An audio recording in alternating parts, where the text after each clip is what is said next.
That time of year again. Fixing junk mowers, spindles, sharpened blades, you know, bearings or bushings. Man, look how bad that's worn.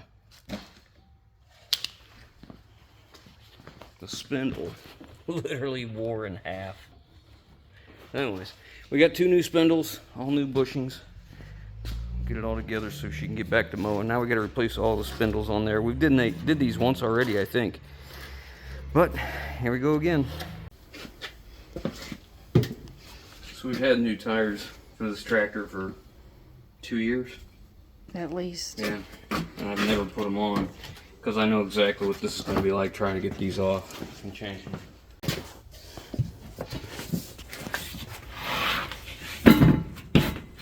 The smaller the tire, the harder they are.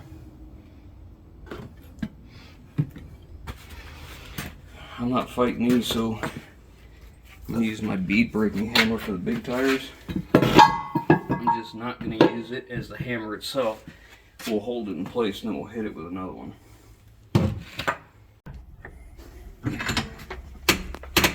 I don't want to chase the tire all over the place, so take a piece of all thread, put it in the vise, wash it. I'm going to clamp it down here.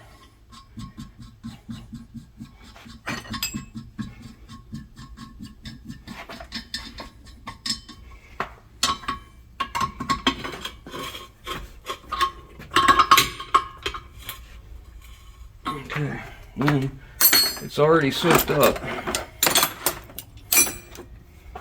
So all we gotta do is push down on one side over here, get it down in the valley, drop center, whatever, and then start working it around like this.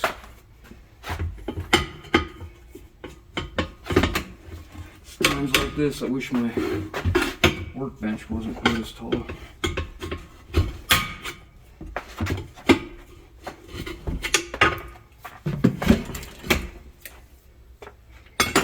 Bottom bead is usually the most difficult.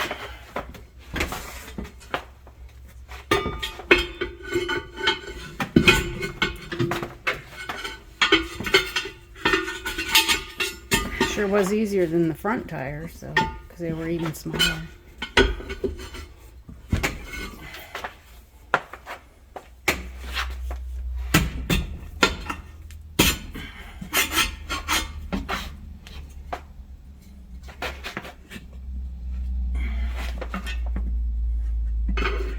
If you cared about scratching up your wheels, you probably wouldn't do it this way. I do not, as you can tell.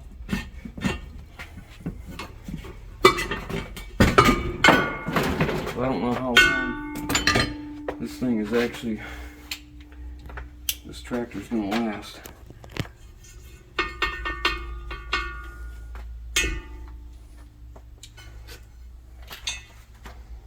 Let me go get the new tires. Yeah, in a minute. Okay. Also,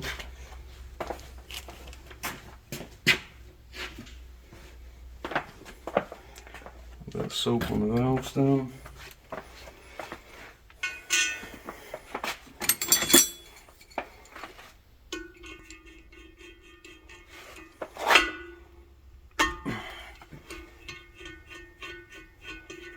Okay, ready for new tires.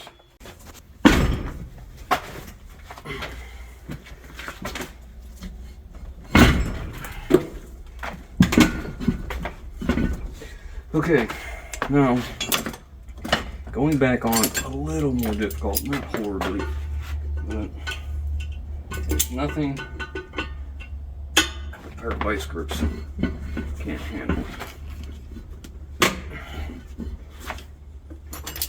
All this is going to do is stop the bead from coming loose. Then you can just take your pry bar, get in here, push down on this side.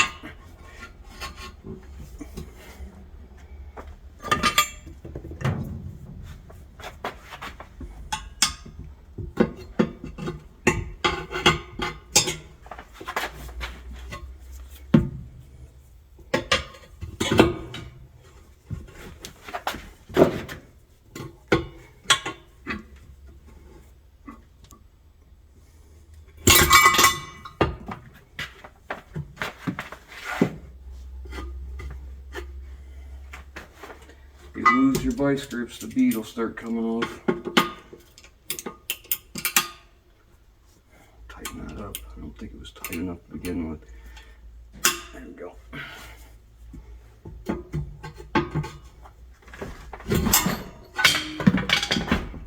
I think you need me over there to... Huh? I think you need me over there to help hold your... No, what I need is the vice grips on tighter.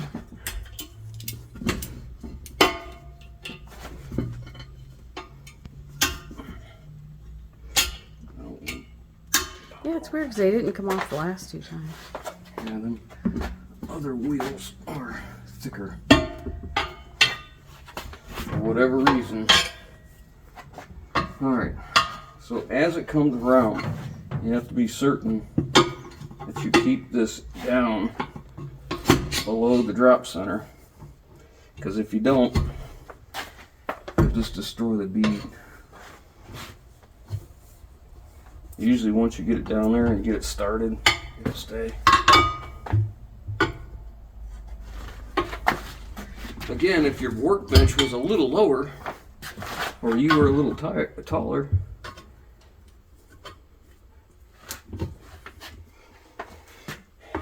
it would be okay. Okay.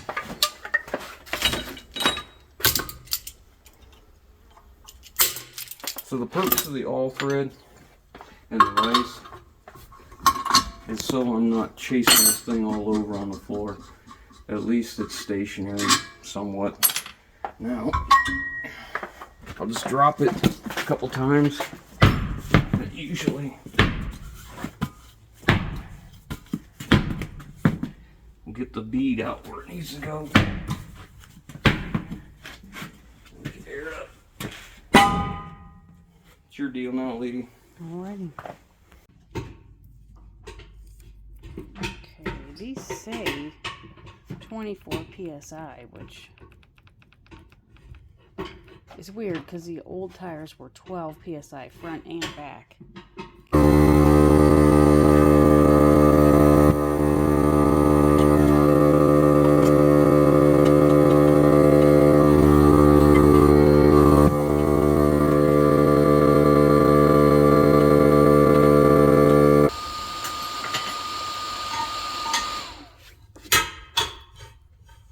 Alrighty. I love that little compressor.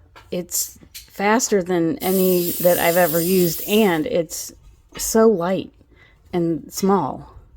So it's easier for me to carry around.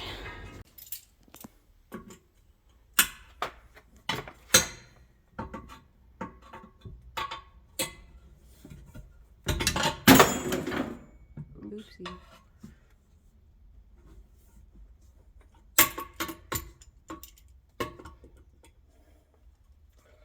You don't have to keep moving them vice grips, but if you drop your pry bar, be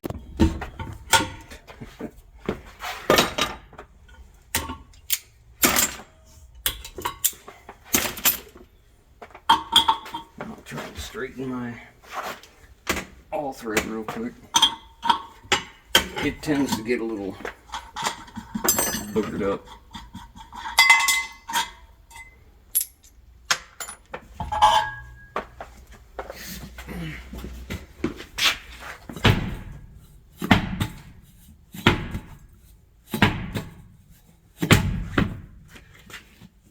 Gets her aired up. Man, she's got new tires on her. She looks like she's 4-wheel drive now. We bought this thing a long time ago. I don't know if you can tell in the video, but this side over here is pushed down. Something happened as it was dropped, and it dented this over here, and it bent the shaft over here so the wheel would, come around. So when I bought it, I ordered a new axle shaft, changed it all out, and changed the fluid in that rear end because they're obviously a problem with these things. And I've replaced an awful lot lately. Not long ago, we did the steering again, the steering gear and the plate with the teeth, all the tie rods. Now we've done the spindles. Now we've done new tires again. And now the next step is we're going to go ahead and take off all of the blades, order new blades and all new spindles and belts. And I might even do all the pulleys on the deck like I did last time, because for what they cost, if they last 2 years, if we get another 2 years out of this mower, we're doing really well. My wife thinks that the hour meter quit at 450. It's been for something forever, it seems like. I Yeah. don't pay much attention to it. So it's got a lot of hours on it for, you know, this type of mower being, you know, whatever.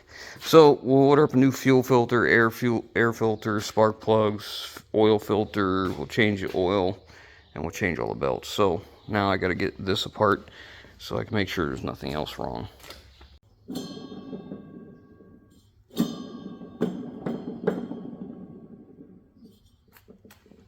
A little bit of play. Well,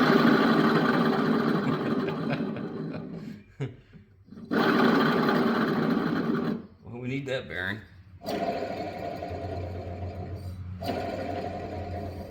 That's not bad. Now this one, where's the mark at? Right there. This is where this thing, when it gets hot, this is actually wearing into here. This is the one that was moving so much the other day. I'm not sure why it's not now, but I mean, obviously that bearing's junk. There's 2 bearings in there. Yeah, and you said That's that not it far was behind. my fault that the belt kept coming off. This one's tight. Wow. Look how it doesn't even go. It wobbles a lot. So, I don't know. Maybe we just get them all. I mean, that one's bad.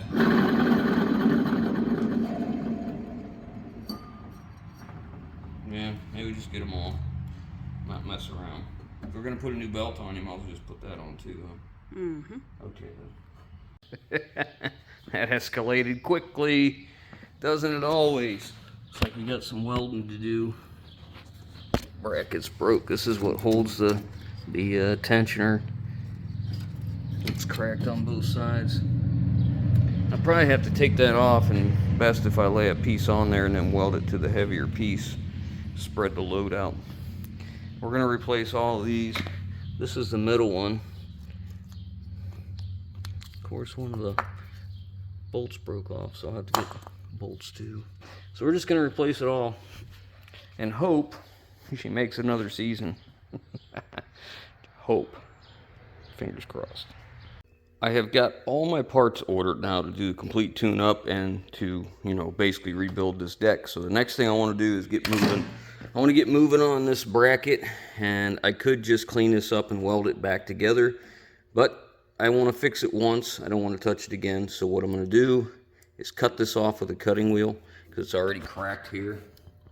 Maybe you can see that crack. So I'm going to go ahead and cut the bracket off, and I'm going to take a piece of cardboard or paper, so I'll make a template of this area here, and let's make a plate that we can weld to the deck, weld the bracket to it, stiffen the deck, and make it to where we don't have this problem again. You know, vibration is the enemy here, and this has a belt and a tensioner here that's constantly doing this, and you know, that's pretty rough on thin metal for sure. So without further ado, let's get set up. So before I cut this loose completely, I want to get some reference marks. I want to measure from different places, so when I put that plate down here, you know what's going to happen.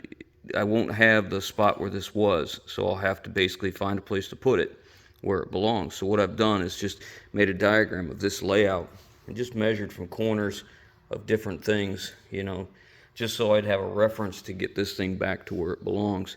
And we're going to lose some of the material because of the thickness of the weld, and we're not able to cut really tight. I could use a plasma cutter, but this is so thin, I really don't want to do that. So I'm just going to sacrifice a little bit, but if you think about it, when I bring my plate up, we should be fine. We'll be right back where we need to be, and it's not that critical at all. So now you can see how just welding the outside probably would have been a temporary fix, because the inside would have broken off too. So I start cleaning up, and true to form, like every other mower deck out there, as soon as you start cleaning up, you find more cracks that need to be taken care of.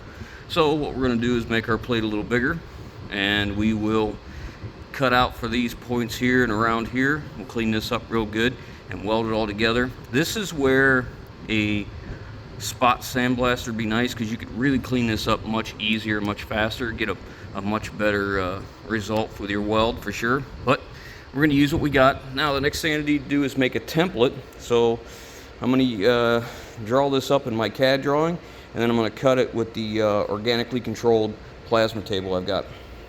Okay, so I have my CAD drawing here, you know, cardboard aided drawing, and I made it to where I'm plenty far away from everything here, because I want to be able to not only weld that, but I need to weld this to the deck as well. And I'm probably going to open this up just a little bit more on either side here to give me some more room. I want to make sure this is the last time I have to repair this area right here. So I found a piece of 1/8 inch material. I think that's going to be acceptable. If we go too much thicker, then we're going to be creating too much weight on that deck, and it'll probably just crack too. So I believe 1/8 inch is going to be all right. It's quite a bit thicker than the actual deck itself. So I've got my template traced out. Now we just need to cut it out. Now that my template is cleaned up, ready to go, as best it's going to be, now we have to set up the welder, because welding this is probably going to be the hardest part. So what we're going to use is a MIG function with a dual shield. So flux core plus a shielding gas. So we're going to do that because this is going to move a lot, and we don't want it to break.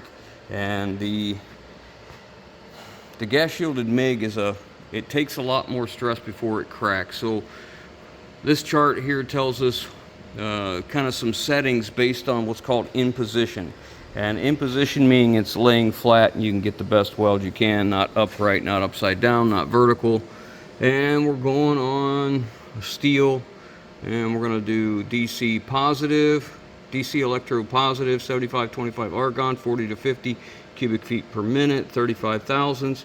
And we're on 1/8 inch material, so we're going to start about 235 inches per minute, 23.7 amps. So we got to turn this down, because the last thing I was doing was quite a bit thicker. Oh, guess that's it. It's as low as we can go. Okay, so now the problem may be is we can't go far enough, low enough to turn it down. We may end up burning through this. So what I'm going to do is try and hug towards the 1/8 inch material and let it kind of flow over to the mower deck. And I'll see how it goes. So this is not what I should have done. I should have changed this over to just traditional short circuit gas shielded MIG, not the dual shield. If you can see that where it says MIG, flux cord wire, 35 thousandths, 25 CO2 mix with argon.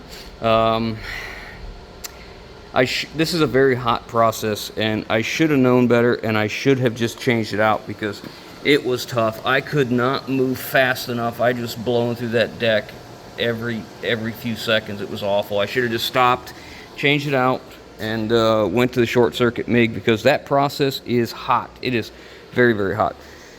I don't take this as a failure. I think it's going to be okay. I mean, I'm not a welder, so everything I'm learning, I'm just learning, and I'm okay with that.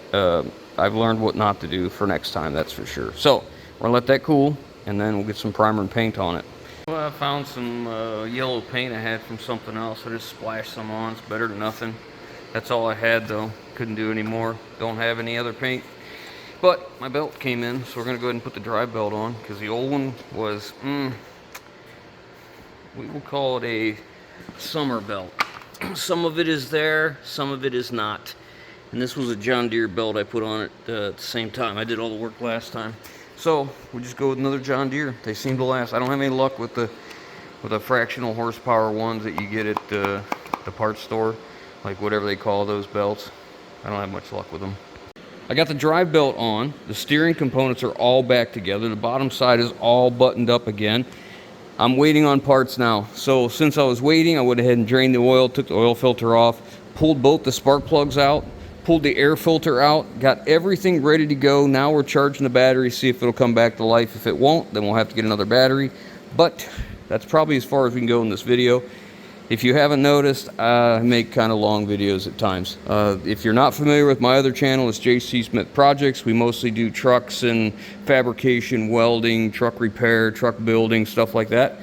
and I try to make videos that will help somebody else do something.